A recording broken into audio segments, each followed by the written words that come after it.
What's up, fam? It's like waking up. Yeah. From a bad dream. America.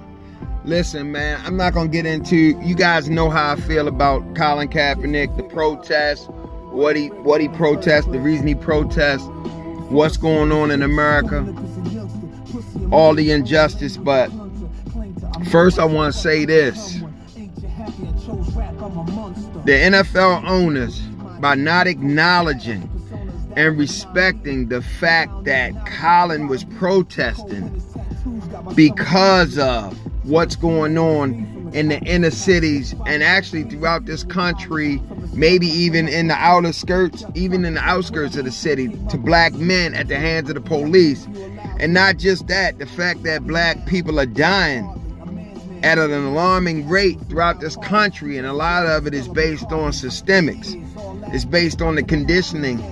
For him to take a stand against that by taking the knee and kneeling during the national anthem, he's saying, like, how can I be patriotic to this country when this country doesn't give a damn about me? And this is what's being illustrated with the NFL owners now. The NFL owners are saying, we could give a fuck about what's happening to black lives and people dying. It's not our concern. We could give a fuck about that. While 70% of the NFL is black and they make money off blacks.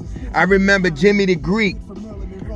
He got fired. He used to be on, I think, Fox. He was part of Fox NFL pregame show. Jimmy the Greek came out and said, and he got fired for this statement saying that slave owners, the reason NFL players or black players are so gifted and athletic in the NFL and other sports is because slave owners would breed big black bucks with women that were big black bucks. Female versions of that, they would breed them together to create big black bucks. And this is translated into physical prowess in terms of black. He got fired for that statement.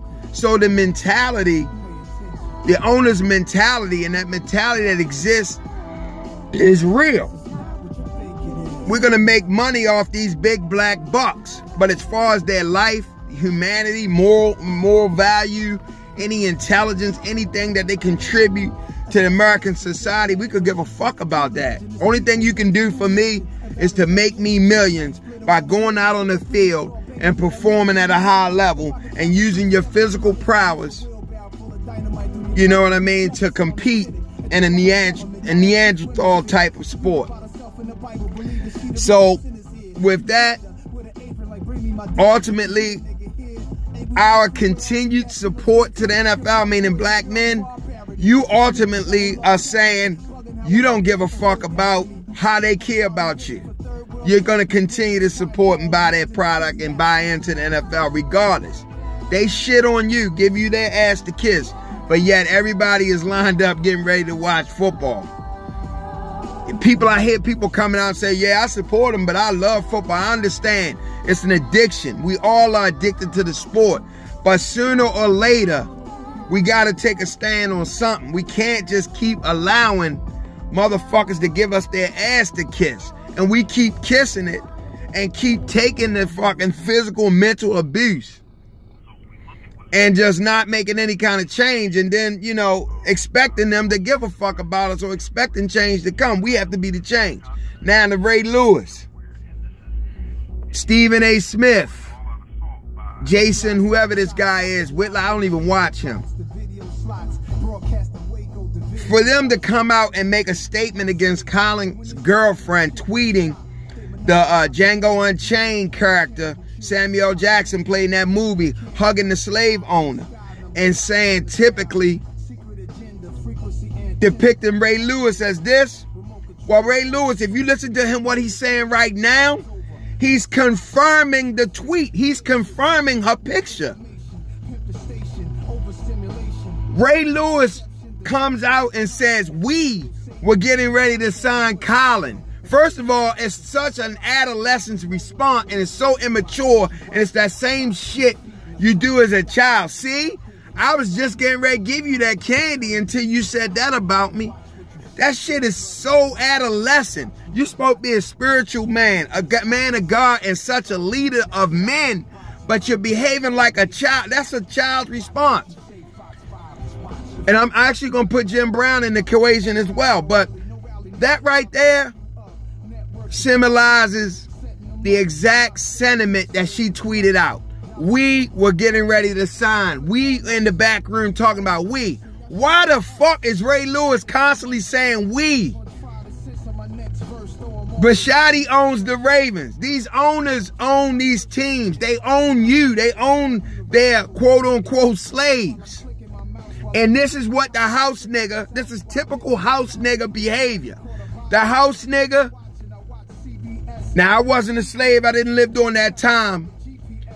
But the general consensus is the house nigga ingratiated himself to the slave owner and took on matters of the slave owner as if he was taking on things of his own. Are we sick today, massa? We gonna be all right, massa? Just think about what Ray Lewis is saying. He's confirming her picture, depiction, and the tweet.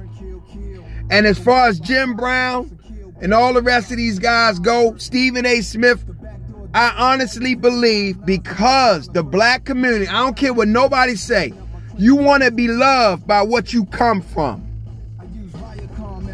No matter how successful you get, if your people don't embrace you and love you, it's going to haunt you.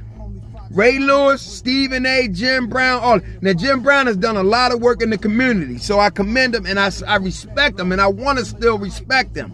But all this shit sounds like jealousy. I don't like the way he did it. He's not including anybody.